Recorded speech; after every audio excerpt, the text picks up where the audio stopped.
O Estadão soltou mais uma bomba ontem, hein? O contrato entre o escritório da mulher do Alexandre de Moraes e o Vorcaro foi enviado diretamente por ela via WhatsApp, né? Muita gente olhou para isso e falou, não, mas o que tem de mais, né? Então ela mandou o contrato para ele, é óbvio, se eles assinaram um contrato, teve troca de contrato e ela mandou o contrato para ele. Mas a questão é que, tipicamente, contratos assim não é o dono de uma empresa que manda para o dono de outra empresa, né? É a equipe do pessoal, é secretário falando com o secretário, equipe jurídica falando com a equipe jurídica e coisa e tal. Não é uma coisa direta entre os donos da empresa. Isso é muito raro. Isso indica que eles queriam evitar que as pessoas soubessem desse contrato. É mais uma indicação de que esse contrato era algo sigiloso, era algo que não era para ser revelado, era algo que era errado por definição. E eles sabiam que era errado e por isso não queriam que a coisa fosse divulgada, não queriam que muita gente ficasse sabendo, né? Então, isso implica sim o pessoal. Outra coisa interessante nessa história aqui é que o vazamento aconteceu numa operação de combate ao vazamento. Vamos entender esse troço aqui. Eu sou Peter Turguniev, esse é o canal Ancapsu. Eu estou gravando esse vídeo no dia 2 de julho de 2026, às 9 horas da manhã. Essa notícia foi sugerida por Odeio Ricos, mas Vivo Jogando na Mega, Ancaponês e várias outras pessoas. Obrigado aí ao pessoal que sugeriu notícias lá no nosso site, no visãolibertaria.com.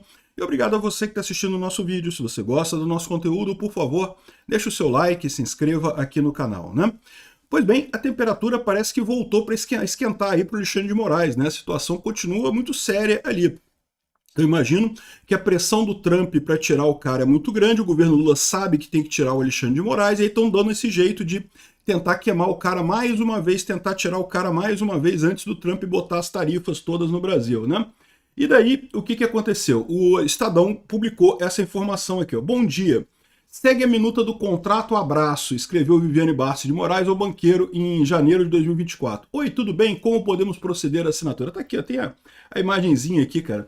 Uma trocazinha. Veja, isso aqui não é. Isso aqui é o sistema da Receita Federal, ou desculpa, da Polícia Federal, que reconstitui a conversa de WhatsApp, né? Evidentemente, isso aqui não é a carinha do WhatsApp, é mais ou menos a carinha do WhatsApp, mas é porque é o sistema que reconstitui a conversa, né? Vivi Moraes, olha só como é que estava o nome da Viviane Barsi de Moraes no celular do Vorcaro. Vivi Moraes. Bom dia, segue a minuta do contrato, abraço. E aqui está a minuta, contrato, Banco Master final. Isso tudo no dia 17 de janeiro de 2024, tá? Na parte da manhã. Aí o Vorcaro responde alguns dias depois. Oi, tudo bem? Como vamos proceder à assinatura? Prefere eletronicamente ou mando as vias físicas assinadas, né? Ou seja, isso aí é tradicional de acordo e coisa e tal. O que chama atenção nessa história aqui é que, bom, a gente não sabe se tem mais conversa nisso daqui, tá? Eles vazaram esse ponto aqui. Não vazaram mais conversa que eventualmente tenha havido entre os dois aqui, né? Mas o que chama atenção aqui é justamente isso, né? A dona do escritório, né? Falando diretamente com o dono da empresa, do banco que está assinando o contrato, é uma coisa que chama atenção mesmo. É uma coisa que indica que eles sabiam que estavam fazendo uma coisa errada, que não tinham, não fizeram pelos caminhos normais, senão mandava a secretária, minha secretária minha, manda o contrato para sua secretária, que arruma de você assinar e depois traz de volta e coisa e tal. Geralmente é assim que funciona nesse tipo de coisa. Ainda mais um contrato grande desse, um contrato de 129 milhões. No mínimo ia ser o departamento jurídico de um lado falando com o departamento jurídico do outro e fechando a coisa, né? Enfim, o fato de estar saindo dessa forma assim é porque eles queriam evitar que as pessoas soubessem, eles queriam esconder isso de todo mundo, né? A conversa foi extraída do celular do Vorcaro, apreendido em novembro de 2025, na primeira fase da Compliance Zero, e anexado às investigações que apuram o vazamento de informações sobre a família do ministro Alexandre de Moraes. Então, repara, esse diálogo aqui, ele está, evidentemente, no processo do Banco Master, mas o processo do Banco Master está em sigilo.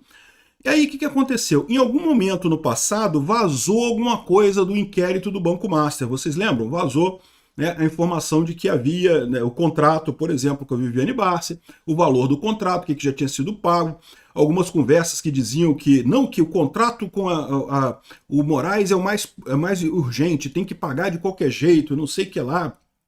Então, dando uma urgência muito grande, o Vorcaro fazia muita questão de pagar esse contrato enorme com o escritório da Viviane Barsi de Moraes, sendo que Na prática, eles não fizeram nada, né? Eles dizem que fizeram alguns contratos, que fizeram um código de ética muito fajuto ali, uns negócios que, sinceramente, não justifica de maneira alguma esse contrato, tá mais do que óbvio. O próprio Vorcaro, na delação dele, disse que esse contrato era um contrato para chegar no Alexandre de Moraes, para ficar próximo do Alexandre de Moraes. Era isso que era o objetivo, né? Enfim, o que aconteceu no final das contas é que vazou essas informações lá atrás. Foi quando saiu a primeira reportagem da Malu Gaspar e coisa e tal. Aí, o Alexandre de Moraes, você lembra, criou um inquérito para investigar o vazamento dessas informações, que ele ficou puto da vida. Ele ficou puto, pô, como é que vazou essa informação? Não pode vazar minhas informações, não. Pode vazar informação de tudo quanto é brasileiro, esses pé rapado aí que ninguém se importa com eles. A minha informação não pode vazar, não. Ainda mais quando é falcatrua minha, pô. Vazar minhas falcatruas, pô, não pode, né? Aí parece que, aqui, ó, segundo estão dizendo, o inquérito investiga se o perito João Cláudio Nabas vazou as informações à imprensa. Ou seja, esse diálogo vazou do inquérito que investigava se houve o vazamento do inquérito inicial. É muita incompetência estatal junta, cara. É o que eu falo para vocês. E aí mostra também mais este problema que realmente você tem com questão a vazamento, né? Quando você tem um vazamento de informação, primeiro que você não tem como desfazer o vazamento. Uma vez que a informação se tornou pública, não tem o que fazer. A informação virou pública, todo mundo sabe, não tem como você desfazer esse tipo de coisa, né? Se uma informação ela é danificada, ela é alterada, você tem como consertar, você pode voltar um backup, você pode, né, restaurar, consertar a informação, né? Enfim, você conserta. Problemas de integridade e disponibilidade você consegue consertar. Confidencialidade não tem conserto. Uma vez que foi violada a confidencialidade, que a informação saiu, já era, né? Mas aí o Alexandre de Moraes, se achando Deus Sol, né? Não, eu vou resolver este problema. Vou mandar investigar quem vazou a minha informação para outras pessoas. E aí o inquérito que estava investigando o vazamento vazou agora para a imprensa. E é como a gente fica sabendo que teve essa mensagem aqui entre a Viviane Barça de Moraes e o Vorcaro, né? E mais uma vez, é o que eu falo para vocês, né? A situação parece muito clara aqui. O Trump tirou a Magnitsky e tirou as tarifas do Brasil ano passado com a promessa de que o governo Lula iria dar um jeito no Alexandre de Moraes, né? E o governo Lula não conseguiu entregar isso ainda. Então a minha visão é que o pessoal está começando agora a correr atrás exatamente disso, de dar um jeito de tirar o Alexandre de Moraes, porque não tem jeito, né? E isso ainda resolve o problema do Lula com relação ao Bessias, porque aí abre 2 vagas no STF, ele bota o Bessias e o Pacheco. Seria terrível para a gente isso, tá? Mas a gente ainda tem a expectativa que agora que está perto da eleição, talvez o Senado enrole o suficiente para não indicar nenhum dos dois, né? Vamos ver como é que vai ser. Aqui, muita gente repercutindo nesse caso, que é um absurdo, não sei o que lá, mas lembrando que meramente ter enviado um contrato por WhatsApp não é crime, você, né? Aliás, é muito comum você mandar minuta de contrato. Minuta de contrato, para quem não sabe, é o contrato já praticamente pronto, mas ainda não assinado, ou seja, para você ver se está tudo ok. E você pode fazer correções, pode fazer ajustes, se for o caso, né? E o Vorcaro aqui não quis fazer ajuste nenhum, do jeito que estava, ele falou que assinava e coisa e tal. A assinatura, a gente não sabe como é que foi, talvez tenha outras mensagens indicando como é que foi a assinatura, talvez tenha sido fisicamente, não sabemos. Um contrato desse tipo, geralmente a assinatura digital é até mais segura que a assinatura física, mas não sei como é que eles acertaram aqui, tanto faz nos casos aqui, né? Então, repara, mandar um contrato por WhatsApp por si só não quer dizer nada, né? Não é um crime, não é um problema e coisa e tal. Mas nesse caso, é aquilo que eu falo para vocês, a gente sabe que eles estão fazendo, não é uma coisa razoável. Mais uma vez, você ter o chefe de um grande escritório de advocacia falando com o chefe de um grande banco, né? Para assinar um contrato ali diretamente entre os dois ali, não teve... Isso não é normal. Isso eles estão escondendo, eles quiseram manter a coisa contida, né? Vamos evitar ao máximo falar... Aparentemente foi um arranjo mesmo das cabeças ali, o Alexandre de Moraes falando com o Vorcaro e combinaram isso daí. E é lógico, não podia ser o Alexandre de Moraes mandando o contrato para o Vorcaro, porque, né, o Alexandre de Moraes, em tese, a gente sabe que ele é o beneficiário final dessa história, mas ele sabe que é a esposa dele que vai emitir o contrato. Ele passou o contrato para a esposa passou para o Vorcaro, assinaram o contrato e o Alexandre de Moraes chegou a receber 80 milhões de reais, um bocado de dinheiro por porra nenhuma. Ou melhor, a gente não sabe ainda por que direito, né? A gente sabe que ele tentou bloquear alguma coisa, né? E tentou bloquear, conseguiu bloquear, né? Essas coisas ainda vão chegar ainda. E tem a investigação também da Malu Gaspar, que disse que o Alexandre de Moraes teria tentado falar 5 vezes com o Galípolo para apressar a compra do Master, do BRB pelo Master, né? do Master pelo BRB, né? Vocês lembram? Em março do ano passado, 2025, o Master anunciou que seria vendido para o BRB.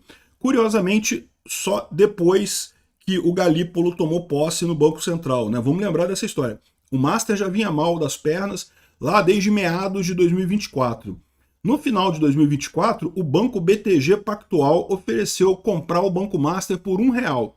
E mesmo assim, estava achando que era um mau negócio, ia comprar para poder resolver, né, para não dar crise no mercado, né?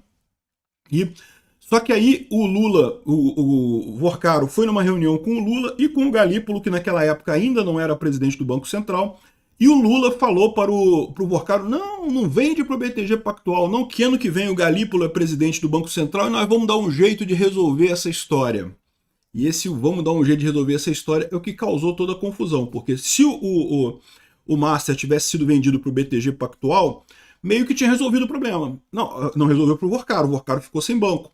Mas pelo menos para o sistema financeiro brasileiro não teria problema nenhum. Para os políticos não teria problema nenhum. Não teria problema para ninguém, na verdade. Aliás, nem para o Alexandre de Moraes. É porque ninguém ficaria sabendo disso, né? Até seria um escândalo um banco fechar e coisa e tal, mas como o outro banco assumiu os compromissos, meio que para por aí, né?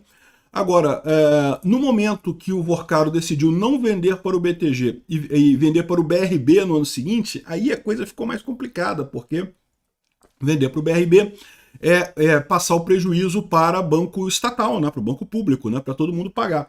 E de fato o BRB, mesmo não tendo concretizado a compra, teve um prejuízo enorme com essa brincadeira. Mas era o sonho do Vorcaro. O sonho do Vorcaro era o BRB ia comprar o Banco Master, ele ia se livrar do problema, ia ganhar uma boa grana, não lembro quanto é que eles estavam negociando, mas era uma boa grana que ele ia ganhar, só que dependia da aprovação do Banco Central. E o Banco Central não estava aprovando, e acabou que o Banco Central não aprovou mesmo, e aí que foi todo o problema. E por que o Banco Central não aprovou? O Banco Central não aprovou porque percebeu que estava havendo fraude ali na documentação do Banco Master. E nesse meio tempo, estava o Alexandre de Moraes falando com o Galípolo, aprova aí, Galípolo, dá um jeitinho aí, Galípolo, aprova aí a parada, Galípolo. Ou seja, é para isso que era de fato o contrato com o escritório da Viviane Barça de Moraes, né? O pessoal comentando muito isso aqui, realmente é um absurdo esse troço, né, essa mensagem dela, mas o ponto central é isso. Ela mandar mensagem direto indica que eles sabiam que tinha alguma coisa errada ali, e outra coisa engraçada é o vazamento do vazamento da investigação de vazamento.